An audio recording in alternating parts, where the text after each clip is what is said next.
Yeremia sebagai orang yang muda waktu diutus mengingatkan itu, ya, kepada bangsa Israel. Israel berjalan mencari istirahat, ya. Jadi Israel berjalan mencari istirahat bagi dirinya, dan dari jauh Tuhan menampakkan diri kepadanya. Jadi orang Israel beristirahat di padang gurun, dia tidak tahu kalau Tuhan itu melihat mereka dari jauh, menjaga mereka, ya. Tetapi terkadang kita tidak bisa melihat wajah Tuhan kalau kita melakukan kejahatan, kalau kita tipu orang, kalau kita cemburu dengan orang, kalau kita mencuri barang orang, ya kita tidak akan mungkin bisa melihat Tuhan. Mengapa? Ya. Wajah Tuhan itu ditampilkan ketika kita melakukan tindakan kebaikan. Ya, kebaikan. Ya. Mungkin banyak yang berpikir kan, kalau kita solider dengan kawan itu kita melakukan kebaikan. Tidak, itu baik bagi dia, tapi bukan baik bagi Tuhan. Kalau gara-gara misalnya kita solider dengan kawan kita ditinju, lalu kita pukul orang itu juga, lalu mati dia kan, wow, kawanmu akan kawanmu mungkin mengingat itu jasa, tapi orang yang kamu bunuh, ya kan, keluarganya menganggap kamu adalah musuh, kan? Dan darah orang yang dibunuh itu akan berteriak-teriak meminta keadilan kepada Tuhan. Jadi ujung-ujungnya apa? Banyak orang yang mengorbankan diri untuk manusia, tetapi hanya Yesus yang mengorbankan diri untuk dosa-dosa manusia, ya, dan tunduk kepada Bapaknya, ya. Bisa jadi kamu setia dengan kawannya, misalnya kawannya yang melakukan asusila, kawan yang mohon tolonglah saya anak tunggal, biar kamu jangan ngaku, tenang jangan kamu keluar, nanti fasilitas saya kasih. Itu kan janji manusia, ya. Misalnya ada 5 orang kan, yang pencabulan, 1 aja yang disuruh ngaku, 4-nya ceng-ceng, udahlah tenang aja, nanti, ya kan, di lobi lagi ngomong dengan orang tuanya dan sebagainya, akhirnya kamu yang disuruh di tempat ini, ya kan? Atau mungkin kamu melaporkan dia hukumannya lebih berat, awas ya kamu kalau keluar, bisa jadi dendam. Ini akibat kejahatan, upah dosa itu adalah maut, kan? Tapi adakah orang buat kebaikan lalu dendam? Kan enggak, ya. Ya kalian pasti udah harus siap-siap, berjaga-jaga, waspada. Keluarga korban kalian pasti dendam dengan kalian, ya. Kalau dia orang baik, puji Tuhan. Kalau dia jahat, ya kan? Atau gara-gara kamu curi motornya dia jadi jahat, ya kan? Terkadang pembalasan yang dilakukan manusia itu lebih keji daripada perbuatan yang dilakukan oleh si pelaku, kan? Ya begitu. Makanya kita mohon belas kasih Tuhan untuk kerahiman Tuhan, mohon belas pengampunan. Nah, itulah yang diberikan Tuhan kepada bangsa Israel, ya. Aku mengasihi engkau dengan kasih yang abadi, sebab itu aku melanjutkan kasih setiaku kepadamu. Jadi dengan kasih yang abadi, kita diberikan kasih yang abadi di tempat ini.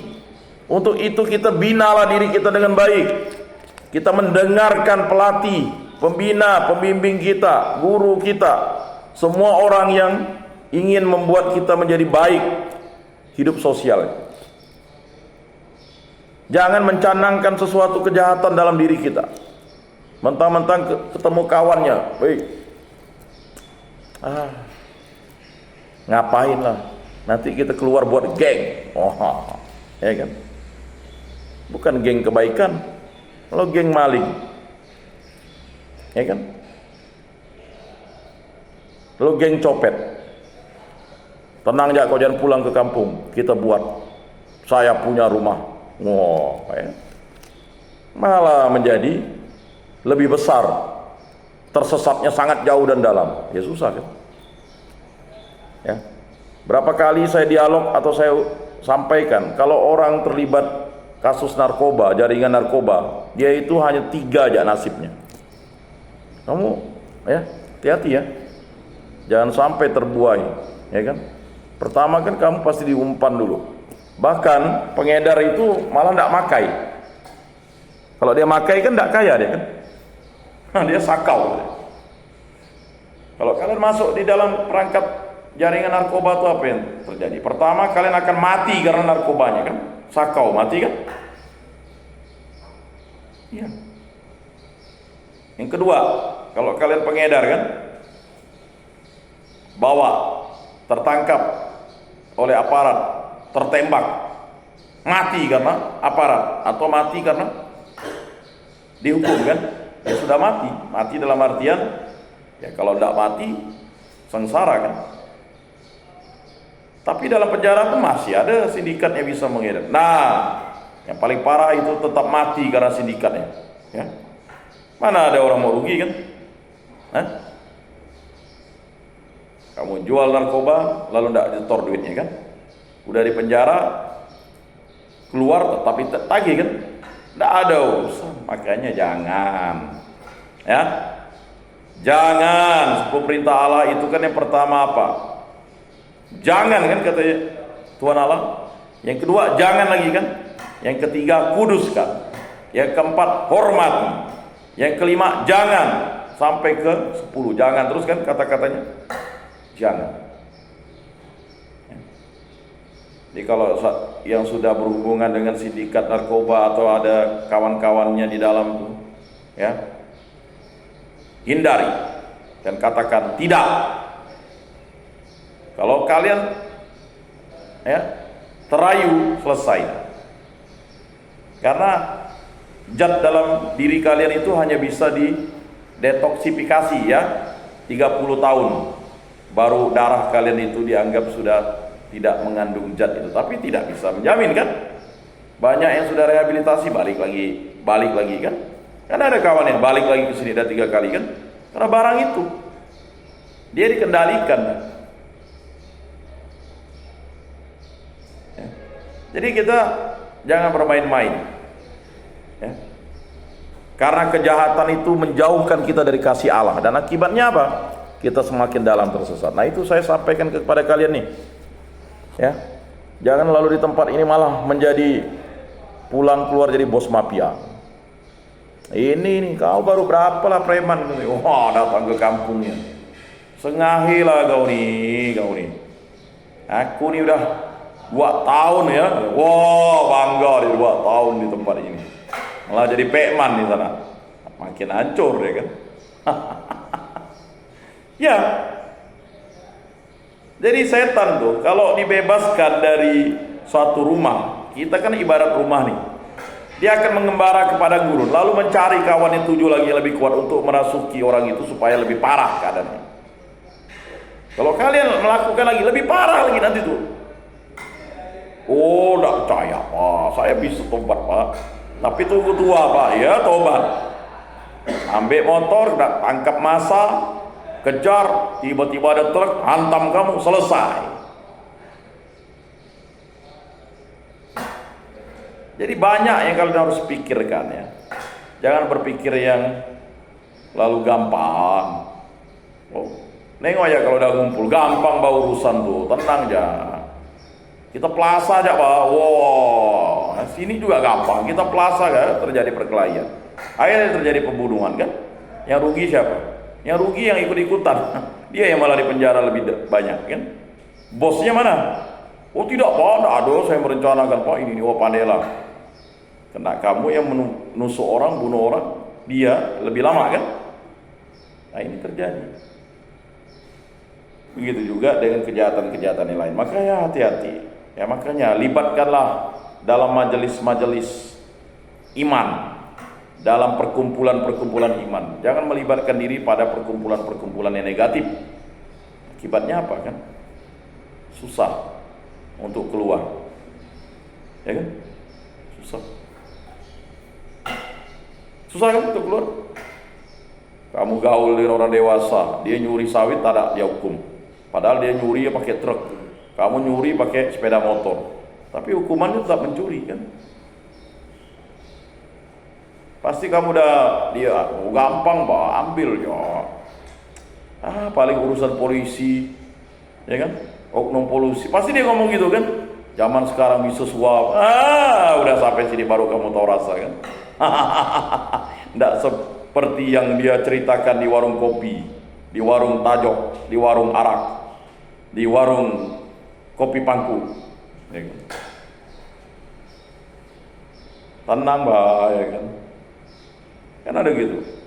Apa bah kau mau minta? Ambil bah sawit tuh katanya kan. Lalu kamu dengar ikut, akhirnya tertangkap. Nah itu. Jadi ya Yeremia ingin menegaskan bahwa kita ya harus mengasihi Allah dengan total. Aku akan membangun ya engkau kembali sehingga engkau pulih. Jadi Tuhan Allah yang membangun kalian itu pulih di tempat ini, pulih dan sembuh. Ya semoga tidak ada yang kecanduan narkoba ya. Kalau kecanduan narkoba itu lapor ke sipir tuh, biar ada detoksifikasi gitu lah, ya. Kan ada kayak kasih sirup untuk itu, karena memang namanya kan narkoba kan, nanak ngarokok baga-baga.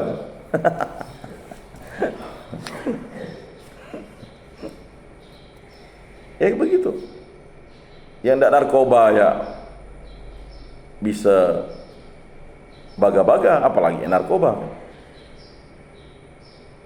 Barangnya dari awal gratis, nanti naik 20.000, lama-lama udah mulai ketagihan 50.000, naik 100.000, naik lagi, habis.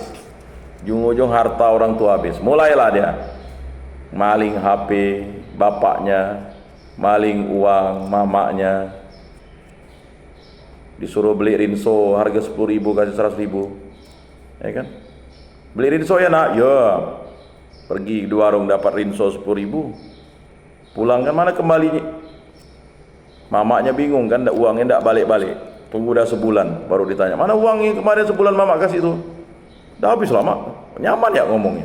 Padahal mencuri itu mencuri ya. Atau begini, ya kan? Udah disuruh beli rinso 10.000, sampai di warung kan, ada orang ngajak, adalah kita minum bir. Oh, belilah bir harga 90.000 kan. Habis itu baru, mak, ya kan? Tadi beli rinso 10.000. Kalau ndak enak lah mak, kawan aku nih ngajak minum bir, aku belikan lah 90.000. Oh, padahal bisa beli 5 kilo beras kan? Mau berapa hari makannya? Gara-gara solider tadi itu. Itu kan udah mencuri, walaupun udah minta izin kan? Mamaknya bilang kau nih itu duit tuh beli beras, nah, mamak nih. Oh, mulai marah mamaknya. Kan udah melanggar 10 perintah Allah, ya kan?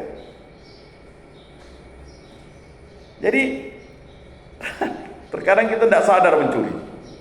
Ini duit 100.000 untuk beli rinso suruh mamaknya 90.000. Dan itu baru kita bilang kan duitnya habis. Atau ada yang pandai lagi, duitnya hilang di jalan nyecer. Ya kan? Jadi melatih disiplin diri sendiri itu sangat berat ya. Di tempat ini pun sangat berat. Kalau ada uang nyecer di ruangan kan, semua mau ngaku. Uang saya, uang saya, uang saya, uang saya. Coba kalau misalnya ada ya beol kalian jatuh situ, ya kan? Siapa beol di sini nih? Oh dia, pasti nuduh orang gitu. Gara-gara WC-nya terbatas, dia udah mencret. Nah itu tadi. Ya. Siapa yang kentut nih? Kata ketua kamar. Nggak ada yang ngaku. Dia nuduh. Tahan dia mau bertinju. Ya kan? Itu tadi. Terkadang melakukan kebaikan itu kita bisa dibully. Sok suci kau nih katanya. Ya kan?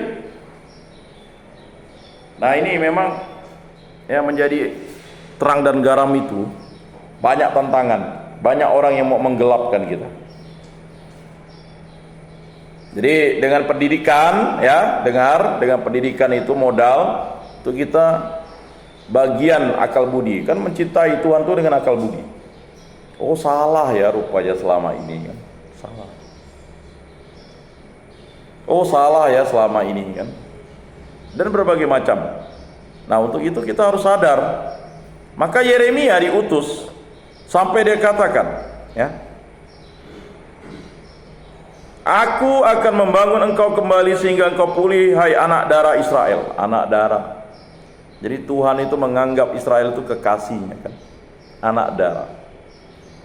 Engkau akan menghiasi dirimu lagi dengan rebana, dan akan tampil dalam tarian sukaria. Engkau akan membuat yang membuatnya akan memetik, ya, hasilnya pula. Ya. Engkau akan membuat kebun anggur lagi di gunung-gunung Samaria, dan orang-orang yang membuatnya akan memetik hasilnya pula. Sungguh akan datang harinya, para penjaga akan berseru ke gunung Efraim, ayo marilah kita naik ke Sion menghadap Tuhan Allah kita. Ya, Sion itu adalah kota Tuhan, ya. Sebab beginilah sabda Tuhan, bersorak-sorailah bagi Yakub dengan sukacita, bersukarialah atas pemimpin para bangsa, kabarkanlah, pujilah dan katakanlah, Tuhan telah menyelamatkan umatnya, yaitu sisa-sisa Israel. Nah, itu Yeremia. Bersukaria dan bergembiralah, Tuhan menyelamatkan kalian di tempat ini. Ya kan? Dulu waktu ditangkap, waktu di sel polisi kan kalian pasti udah mikir, inilah tamat riwayat, selesai nih, kan? Apalagi kalian disatukan dengan orang-orang dewasa, kan? Pasti ditanya kan? Kalau masih di sel dekat-dekat polseknya mungkin masih sekampung lah, kan? Mulai lagi naik ke kabupaten kan dah lain, kan, orangnya. Pasti ditanya tuh. Ngapa, Dek? Yang nanya, yang garang itu lebih garang, bukan polisi ya garang, yang di dalam itu lebih garang, kan? Karena kalian kan pasti disatukan dengan yang dewasa, kan? Jangan-jangan ada yang disuruh micin, ya kan? Ya kan? Disuruh ngurut, ya kan? Atau disuruh apalah, ya? Pasti kalian akan bingung, kan? Penyesuaiannya. Polisinya mungkin garang wajar, ya, bukan garang, kan, tegas, tapi di dalamnya lebih garang, kan? Makanya kalian tak disatukan dengan yang dewasa, karena kita tahu, kan, perlindungan anak. Ya, kalau ketangkap dapat 2 orang 3 orang kawannya sih masih lah, kan, tapi kan di situ kan digabung, kan, masih digabung. Waktu kalian ditempatkan di misalnya di polsek, digabung, kan, satu aja. Dan itu baru di Polres itu baru di itu, ya, gabung juga, kan? Belum ada memang. Kalau yang perempuan saja dipisahkan. Nah, perempuan. Kalian ya, kan bingung, kan? Ya, mungkin ada juga yang baik situ, ya kan? Tapi kebanyakan kan pasti kalian akan pasti ditanya kasus apa, kan? Yang nanya kasus tuh malah yang di dalam. Harusnya yang nanya kasus tuh Pak Polisi, kan? Oh, dia nanya, kan? Sampai detail-detail dia nanya. Gimana? Oh, akhirnya kalau udah diceritakan kena lepuk pula. Ya, malah dia yang lebih garang nanya, kan? Ah, itulah kau, bodoh kau nih. Masa baru curi sekali udah ketangkap. malah dia yang ngajari. Harusnya gini ini, katanya. Hebat, kayak profesor yang ngajari. Ya memang gitulah, kan? Belum lagi kalau yang ditanya, kan, kau maling di mana? Oh, di sini. Oh, inilah kau nih. Kau kenal sini ya, katanya. Harusnya kau ke sini, katanya, kan? Tapi sekali ditanya polisi dia tidak mau ngomong juga, kan, sama. Ya itu tadi. Malah lebih garang. Kalau tidak diceritakan kena marah, diceritakan malah dibilang bodoh. Kan lucu, kan, serba salah. Yalah bang, katanya. Ya itulah yang terjadi, kan.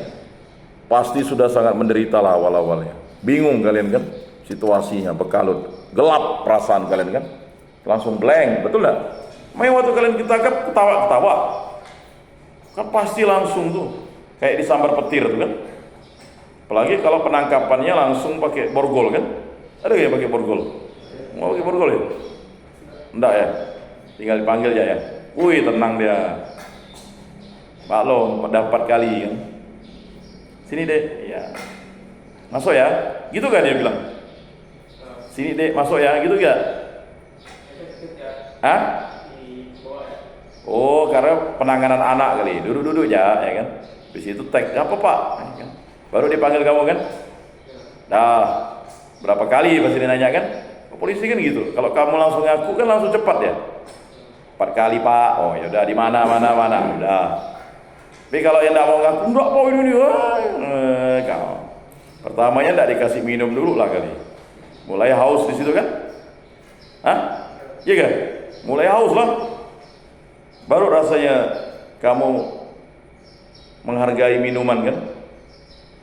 Aqua yang biasa kamu buang-buang di arok tuh, enggak. Kan? Ya kan? Kalau udah haus, ya kan? Kalau udah haus kan dia mulai pusing kepalanya. Tetapi mengapa kejahatan itu merayu kalian? Sepertinya enak, yaitu tadi untuk menyengsarakan kita.